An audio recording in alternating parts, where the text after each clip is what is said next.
Hello, my name is Jesus Vasquez, and I'll be my persuasive essay is going to be about the electoral college and if it's beneficial or if it's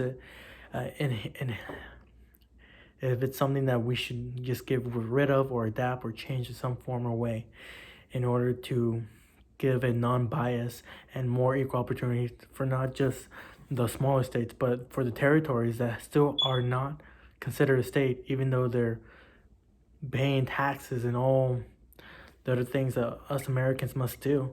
So they're considered USA citizens, but don't get the same governmental right to choose their president or governors, I believe. So the electoral college is a system that was created during the time of creating the Constitution, and during that time, we there was not a lot of states. It was just only 13 colonies, so everything was small, and the only big issue was the northern and southern states, and they had to figure out a method of giving both opportunity for the southerners and northern. The northern had a bigger population, therefore, they had a better chance of getting more popular votes or getting more votes and getting more say in Congress, leading to the 3/5 compromise where the southern states had more slaves, so they wanted and had less of white citizens in their land. So they had the 3/5 compromise, allowing them gain a upper hand or equal opportunity with the northern, and that's just the foundation of where that came from. And so electoral college was something that's been here since the very beginning.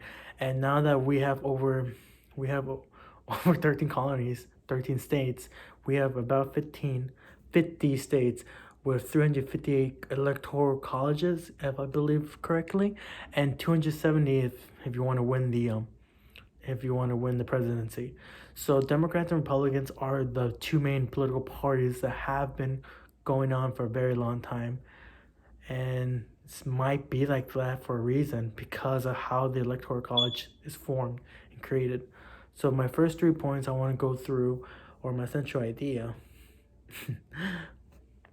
So we need to change the electoral college in some way or fashion because it's still unbiased, still very biased like I said, not just the citizens, but for the second grade citizens. And the 3 points are all the swing states have a better chance of pretty much making or breaking a presidency. So even if you're a smaller state, even though you still vote, even though you stay in touch with politics, you have an idea what's going on. They won't it won't matter due to the fact that you're not a swing state, so they won't put too much care and effort in you. So that could lead to some bias, and they still need your vote, but they don't need as much. They don't need to go and do campaigns like 35 times, maybe once or none, because they know they're going to win you because of the political party. And then another main reason would be, should have organized this.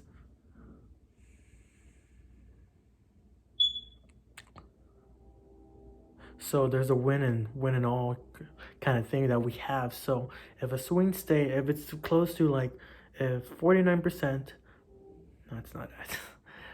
If there's a close tie between two political parties, and you barely win by 1%, all those electoral votes will go to the winning political party, no matter how close, how even it was, due to the fact that it's a win or lose method. So you can have a big majority of that state being unrepresented due to the fact that their votes are going to another political party just because the win and all method. And another one thing is like I said, none of the third parties are able to gain any upper hand due to the fact that no one's going to vote for them because they have no chance of winning. And that's sad to say, but they really don't.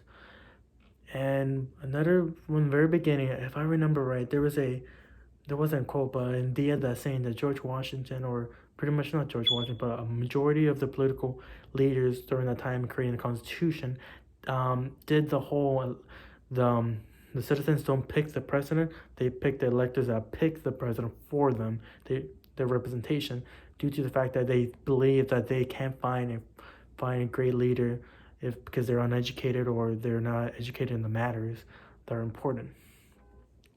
And like I said, just because there are small states, that leads to controversy due to the fact that we don't need your votes.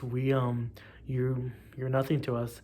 The whole hurricane issue in Puerto Rico kind of demonstrates that due to the fact that it took a long time for U.S. to help them, and the governor of that region had to pretty much plead to Trump like, "Hey, we're citizens of the U.S. Why are you treating us like second grade citizens? We do everything for you. We follow all the rules and all that stuff."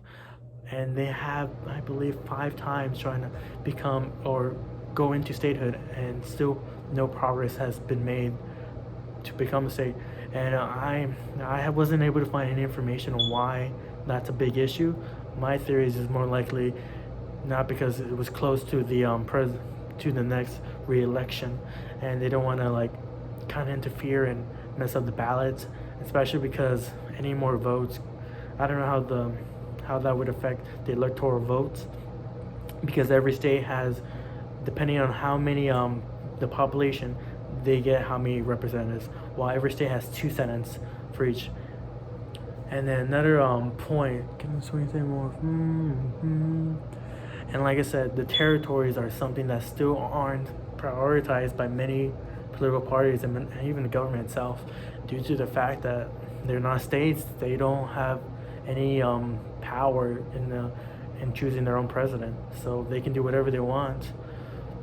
The president won't care. And then the electoral college favors bigger states, and that's a sad reality. It does. Swing states are what chooses the next president, and that sucks in a way. And I'm not saying that, oh, the electoral college is bad. In some capacity, it's good, just depending on who wins that. And like I said, the Trump before winning 2016, he did outright said that the electoral college was a disaster and it was flawed. But after he won, he said it was the best thing for the United States, showing how biased it was just because he won. Because both Democrats and Republicans have said either have fought against or pretty much defended that system due to the fact if they win or not.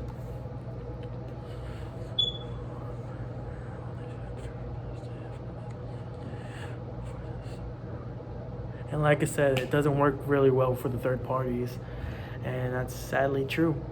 And due to the fact that U.S. presidents are, to become a U.S. president, you have to get 270 votes, and are pretty much mostly focused on the swing states, that gives us a little unbiases.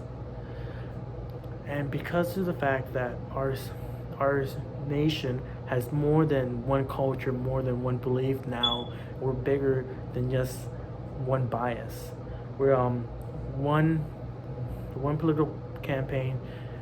The win or lose message is bad due to the fact that people have different opinions, people have different beliefs, and the win and all method allows them to be silent and does not allow them to be heard. And just because the reason why I believe Joe Biden was able to win the election this year is due to that he understood who his domain was. He talked to the minorities. He pretty much focused most of his campaign on them due to the fact that he knew their Latino population is increasing to vastly. So Joe Biden focused more on that, and knowing how the electoral college works, he knew if he barely wins or something like that in that form, he would win all the electoral votes. And like I said, it just depending on how it favors each politician, they could defend it or hate it. And I'm not saying that the system is the best system or the worst system we could come up with. It had worked.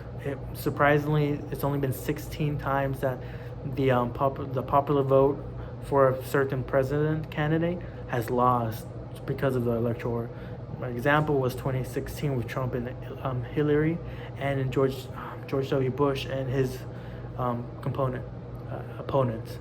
And so just 16 times, that's surprisingly not a lot, but it does show that there are flaws in the system that should be updated and just be observed and see what can we change so we don't have similar issues and we can represent everyone, not just not the biggest majority. And that's my speech.